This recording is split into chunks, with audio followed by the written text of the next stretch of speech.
Welcome, NFL fans, to another edition of NFL Chat brought to you by www.sports-kings.com.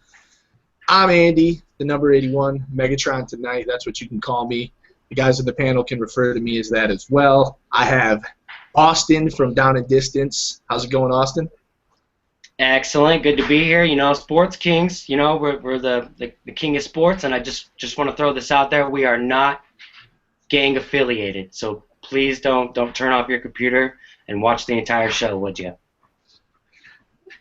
Also, we have Shane from Down and Distance. Shane is the list master. How's it going, Shane? Only in the month of March, and we only have 305 more days for the Seattle Seahawks to be dethroned as the Super Bowl champions by the Arizona Cardinals. Uh-oh, shots fired already. Here we go. So it's been a couple of weeks. We were going really strong with this show. We did 9 episodes, pretty much uninterrupted for 9 straight weeks. This is our 10th episode. It's been a couple of weeks. We had a few things going on. No big deal. We're back. Smiles on our faces, and I know you guys love us. So let's jump right into our first topic. It's kind of been a crazy free agency so far in the NFL.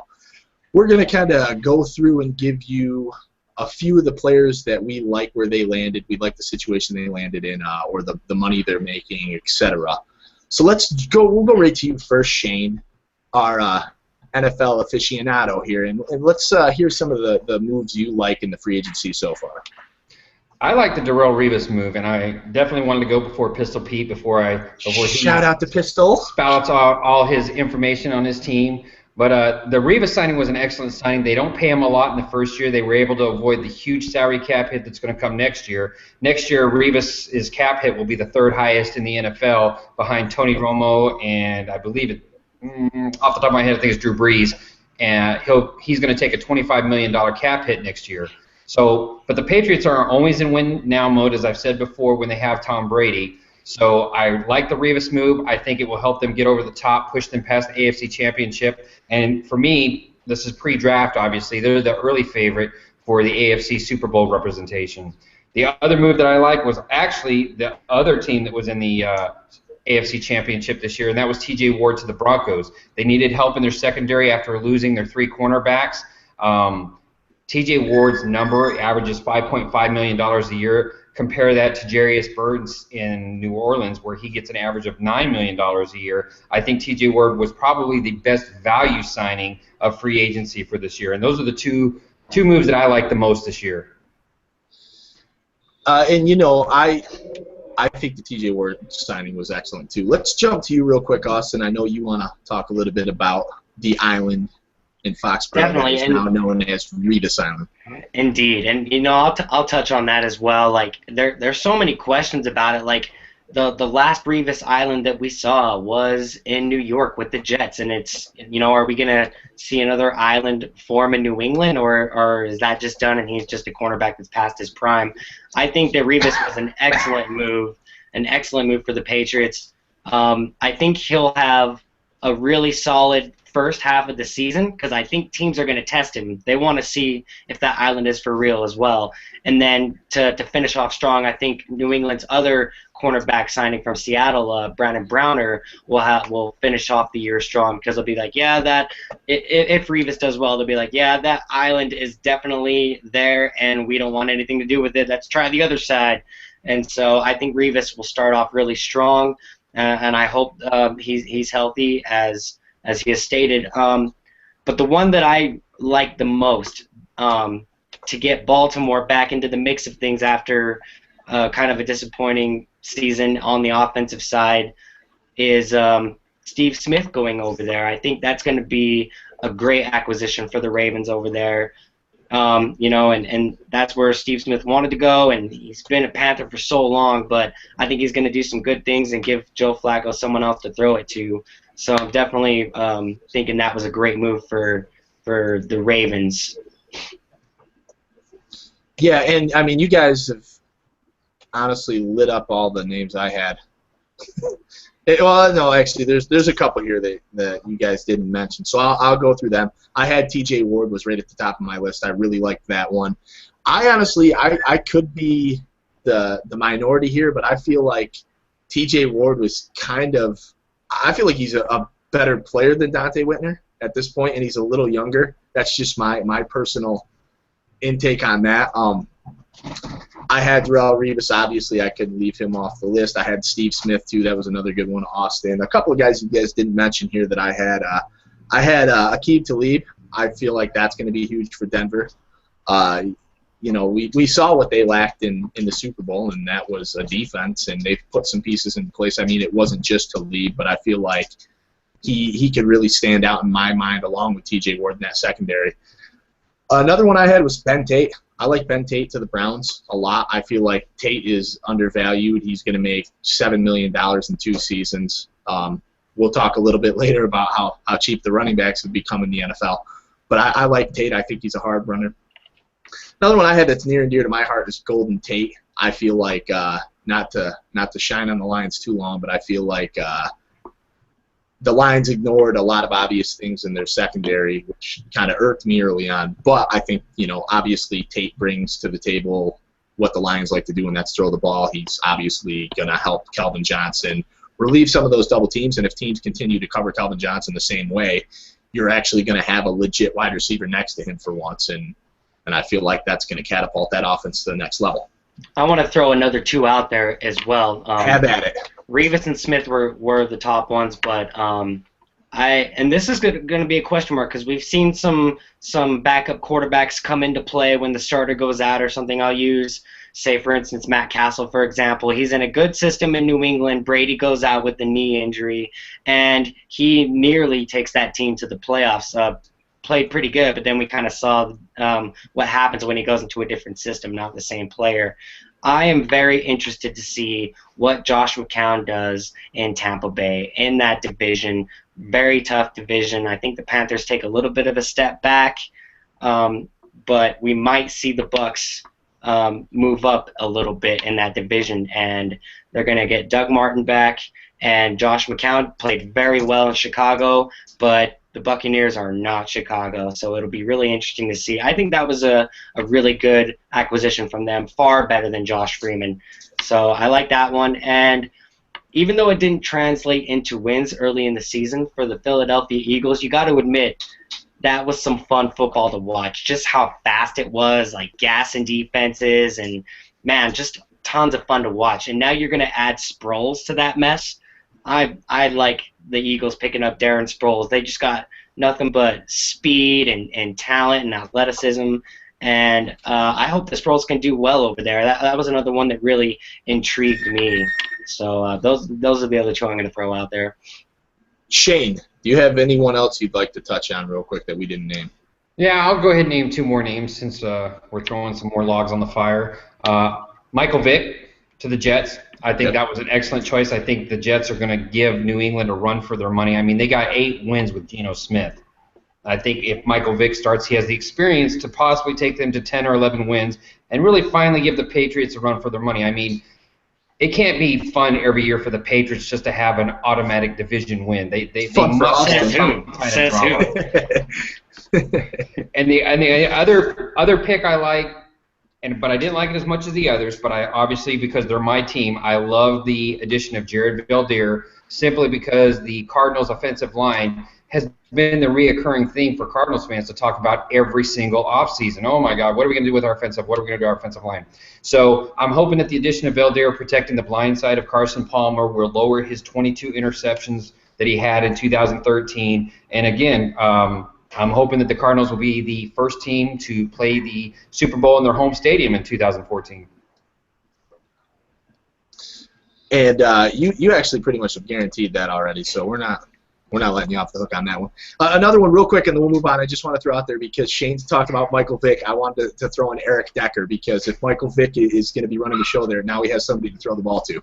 So I don't like the money, though. I think they paid him like close to $35 million. Let's jump right into the next segment, and this isn't actually this really is kind of free agency talk still because now we have DeSean Jackson probably has arguably the best season of his career, and now he finds himself out in the cold with the Philadelphia Eagles. A lot of speculation over this the last week. A lot of people keep talking about his C's and his affiliation with gangs and being a Crip and whatnot. DeSean, I'm wearing blue, baby, because I don't want no static. I feel like, and I felt like this way from the before it even happened, I was talking about how I felt that the Eagles kind of seemed like they were doing like a quick money grab with DeSean Jackson because they were able to get out of paying him some substantial amounts here. Just real quick before we jump into this, 12.75 was his cap hit. You like that, Shane, don't you? I'm talking cap hits now. Would have been this season, 12 next season, and 10.5 the following season. So while DeSean Jackson had a great season of 82 receptions for 1,332 yards with 9 touchdowns, he probably wasn't worth in excess of $10 million per. We'll go to you first, Austin. What do you think about this?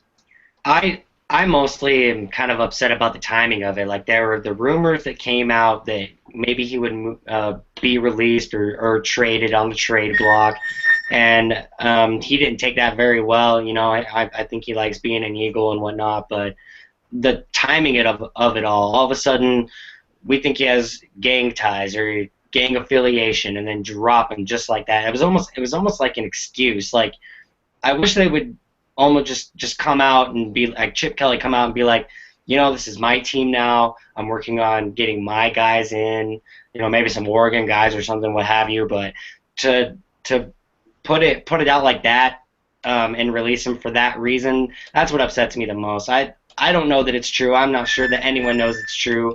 I do understand that when you're a professional athlete, and not just in the NFL, but in any job, any average Joe that is going to take on a role and represent a company and work for them, you need to be careful with who you affiliate with or how you represent your brand or what have you. But I'm sure there's plenty of people in all walks of life that know somebody that's in a gang, or maybe is friends with a gang member. That doesn't necessarily mean that they have gang affiliation. You know, if that's the point they want to make about releasing DeSean Jackson, fine. I think it would have been a little bit more professional if they just said, yeah, he's not worth the money and he's not really my guy. I'm great. We're going to get him out of here and start fresh here in Philadelphia. That's what upsets me most about it. Yeah, I almost felt the biggest problem was just the fact that not many teams really want to pay a wide receiver who's 5'9", 5'10", and he's kind of a one-trick pony in a sense because he's all speed. I mean, he's not an exceptional route runner. He doesn't have – it's not like he has great hands. I mean, he has good hands, sure. I mean, he's a wide receiver, but he doesn't have better hands than the rest of the field necessarily. He doesn't do anything, you know, special besides speed. So why pay the guy that much money? Shane, you look like you want to start barking. Get in here. Well, first off, I'll start off by saying that I'm not a DeSean Jackson fan. I think he gives up on plays too much when the play's not designed for him. He gives up on plays when the play goes bad. I saw an instance last year versus the Minnesota Vikings where Foles kind of underthrew him. He had no situation awareness, and after the ball was intercepted, he just quit in the end zone, and then he started crying on the sideline. However, I don't believe that the rumors about him being a gang-affiliated, having any gang affiliation, should have anything to do with him being released, because the Eagles, a lot of what they do is dictated by DeSean Jackson. Your number one receiver isn't dictated by how much you necessarily pay him. It's dictated by who the defenses roll the coverage to. And DeSean Jackson speeding down the field was opening up things for the rest of the Philadelphia offense. And, I mean, you're looking at a team that had one of the best offenses last season, and now they're kind of messing with that formula. So I think a couple things here. I think this puts the Eagles into play for a speedy wide receiver in the first 3 rounds of the draft. I think if they continue, I'm not really sure how the rumors got out about his gang affiliations, but, I mean, the Eagles kind of can open themselves up to some liability if these rumors are not true, because if that's kind of what they're hinting, that's why they released him, and not like Andy said about just, hey, we're paying you too much money and we don't want to take the cap hit. Well, then DeSean might have some recourse getting with the NFLPA saying, hey, you owe me a little bit of money here for what you did to me. Aside from that, I just really hate the Philadelphia Eagles offseason. I hate the release of DeSean Jackson. I hate what they did with what cap room they have. They brought in Malcolm Jenkins, who was part of one of the worst safety tandems in New Orleans with Roman Harper 2 years ago. He's terrible, and I just don't feel like the Eagles are smartly keeping the team intact that took them to the playoffs last year, and all they had to do was improve their defense. Now they've messed around with the offense. They've got to address getting that speedy wide receiver. I'm just not a big fan of the DeSean Jackson release. I think they've made a mistake there. Before we keep going, Shane, tell us how you really feel. All right. Okay. April Fools. I mean, I think that's a fair point. I mean, you brought up a bunch of fair points there. I do. I mean, maybe they're gonna put Darren Sproles in DeSean Jackson's place. It just Darren Sproles is the same height. No, I don't know what they're gonna do. And I think they draft. What do they draft? Like 22nd or something like that. So. Yeah, they were one of the first teams 22nd. knocked out. So, I mean, 22nd really doesn't necessarily put them in a place to get one of these top flight receivers necessarily. Maybe they do, maybe they don't. But I mean, the way I look at it, maybe they decided to get rid of DeSean because that offense is predicated on the running game. That's what they like to do, and you still have McCoy back there. Foles can move around a bit, and then you bring in Sproles. Maybe they're just let's get rid of this expensive wide receiver and let's do the running game, maybe some fakes, and have Sproles do a wheel route and just throw it on the inside to guys like Riley Cooper and whatnot. Don't you still have to have that? Like the thing for me is I'm kind of torn because I do think DeSean Jackson. What it boils down to me is stats were great: 1,300 yards, 82 catches, 9 touchdowns. That's great stats. But the things that stick out to me are: do I want to pay a 5'10" all-speed wide receiver more than $10 million in the next 3 seasons? And I just don't know. I'm torn, but. In Chip Kelly's offense, you do kind of need that X factor, as Shane was saying. So honestly, I would be pulling my hair out trying to figure this out if I were the Eagles prior to making this move. They definitely do need to get another deep threat because a deep threat will help any team. It just opens things up that much more, and so they are going to need to replace that. I'm not going to harp on them too bad for getting rid of the money situation, but they are going to have to find a speedy deep threat to replace him. All right, final thought on this, Shane. Well, it's not easy to replace somebody like DeSean Jackson either. You can't just go out in the draft and do it. It's a deep draft. However, in the last 20 years, there's only been one wide receiver who, in his rookie season, he topped 1,000 yards and over 10 touchdowns. And I'll just give you guys one guess who it was. In the last 10 years? Last Calvin 20. Johnson. No, 20, no, it wasn't Calvin Johnson. Last 20 years. Probably Fitz. Randy Moss. Boy, right? Andy got it. That's why I thought you said Randy Moss was the first thing that came to my mind, but I thought you had said 10 originally. Yeah, Moss is a free. I don't know what Calvin Johnson. DeSean Jackson's not going to be easy. Calvin Johnson was banged up a little bit his first season. He played with Roy Williams, and that team was just awful. Anyways, all right, let's jump into this last category because I feel like this could take a little time. We've kind of actually, Brett, who isn't with us tonight, and Austin had been talking back and forth a little bit about this. Brett, this was kind of Brett's brainchild, and we're stealing it, and we don't even feel bad, Brett. You're not here. This is maybe it's a growing concern for some people, but it's the fate of these running backs in the NFL because, I mean, I feel like a lot of people, you could make the argument that being the running back is one of the most difficult, physically difficult jobs in the league. Especially for these positions, the wide receiver, these skills positions, and the quarterback and the running back. I would rather be these other guys. Running backs take a pounding, and it seems like they're not making a lot of money. And this offseason, this free agency period has kind of been telling of that fact. That Ben Tate, who I mentioned earlier, got $7 million over 2 seasons, and that's like the fattest free agent contract you can find for a running back. So let's dive into this a little bit, and I'm going to actually open to you again, Austin, just because you had an interesting stat that you brought up before the show. Yeah, it's just interesting to me. If I'm basically looking just the average they make just in 1 year. That's kind of what I'm going off of here.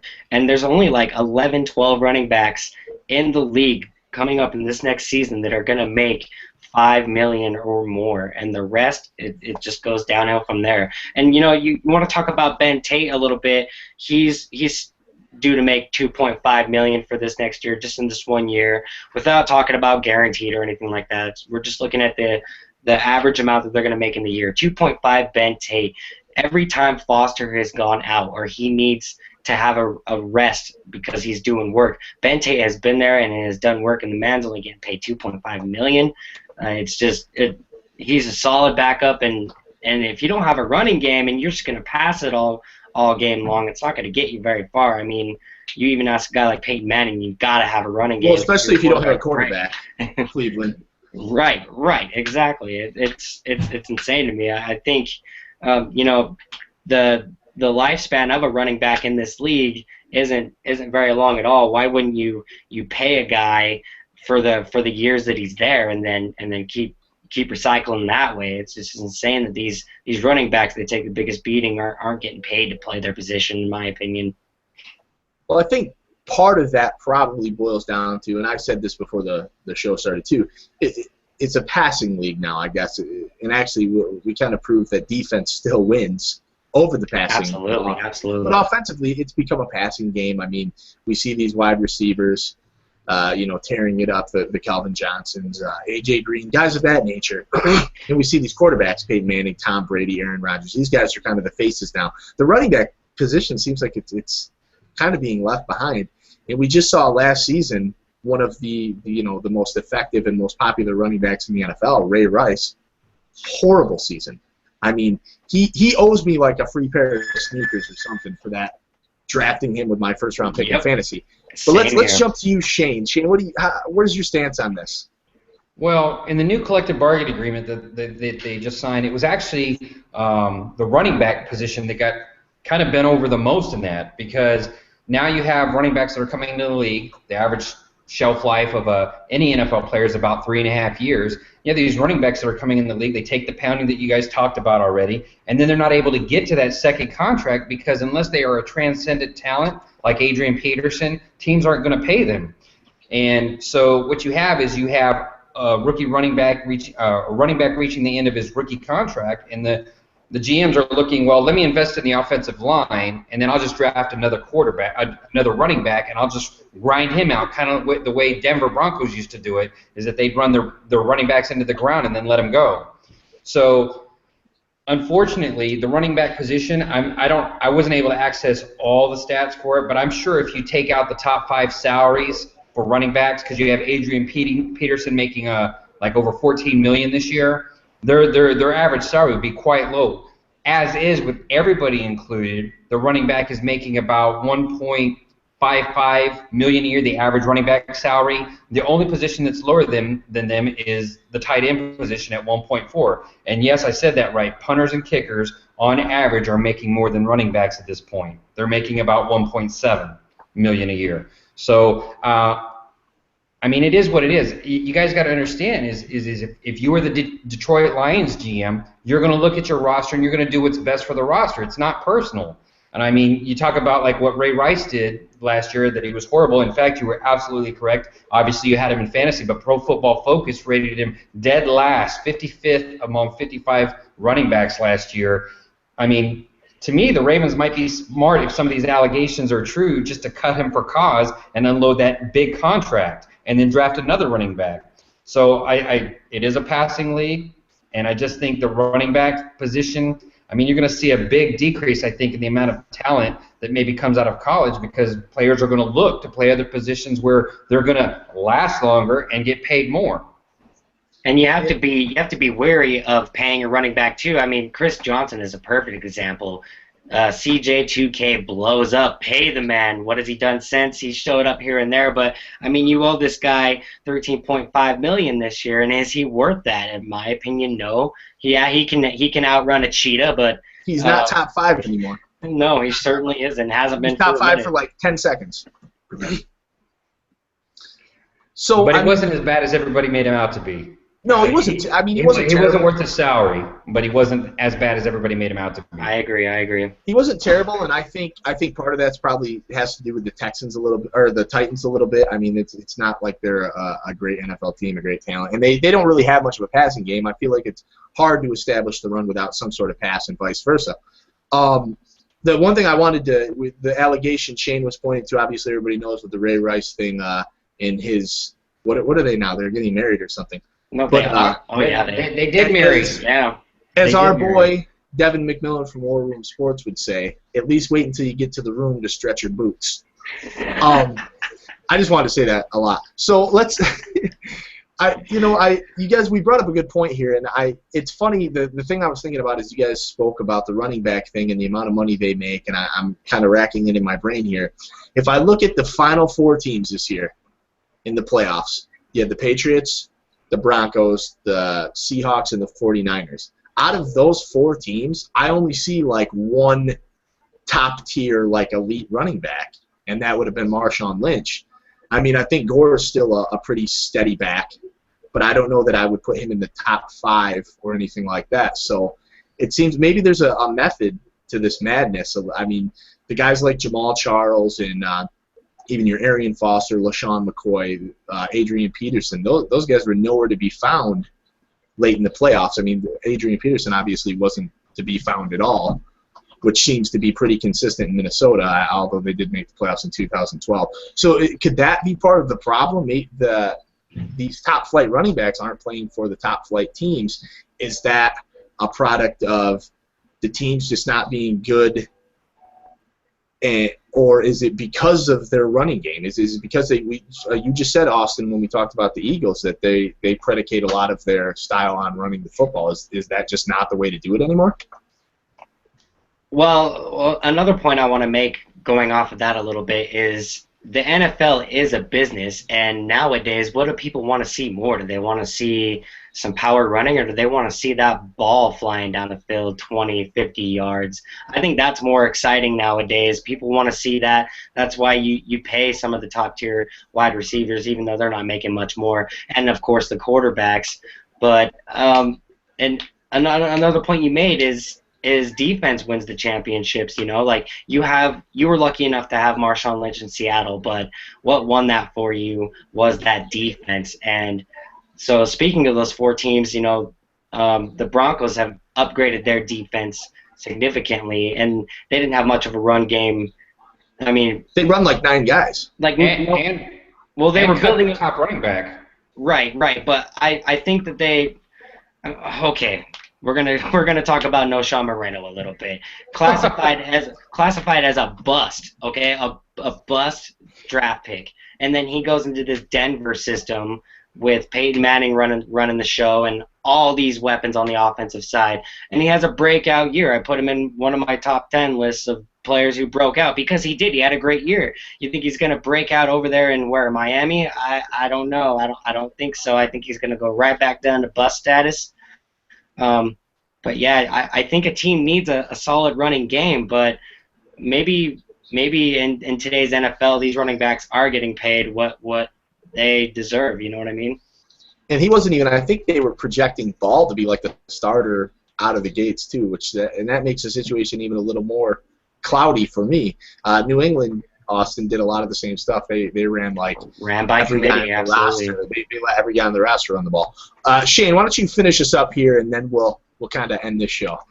Well, the only hope that I can give for running backs is that maybe, you know, as you saw with Seattle when they played Denver in the Super Bowl, is that they were geared and they were ready to stop Peyton Manning. I mean, they were ready to stop those receivers. They were hitting them hard. And I mean, maybe in the near future, possibly as defenses are built to stop the pass, you could see a team sneak up with a dominant run game and take a team by surprise. But I just don't see a change for the meat grinder that's going to be the running back system in the NFL. I just see that GMs are going to continue to draft rookie running backs, run them through the grinder. If they don't work out, they'll draft another one in the mid-round, and they'll just continue to do that for the foreseeable future. You got a final thought, Austin? I do, and shame on you for not mentioning it. Shout out to Detroit man Matt Stafford. He's finally put a ring on it. That's probably the only ring he'll come up with. Why you gotta say that? He's hot. On behalf of myself, Austin, and Shane, and I guess we'll shout out David and Brett too, even though they didn't want to come tonight. Can you believe that David ditched us to go watch a baseball game? Man, he's been juicing up for baseball for the last 2 months. He ain't about that action, boss. I can tell you that right now. So until next time, which should be next week, I'd like to say thank you for tuning in. Make sure you head on over to www.sports-kings.com. You can hit us up on Facebook. Just type in Sports-Kings. There's the logo. I'm a little far. Maybe I'm drunk. You can get us on Twitter @RealSportsKings. Thank you, and have a great night.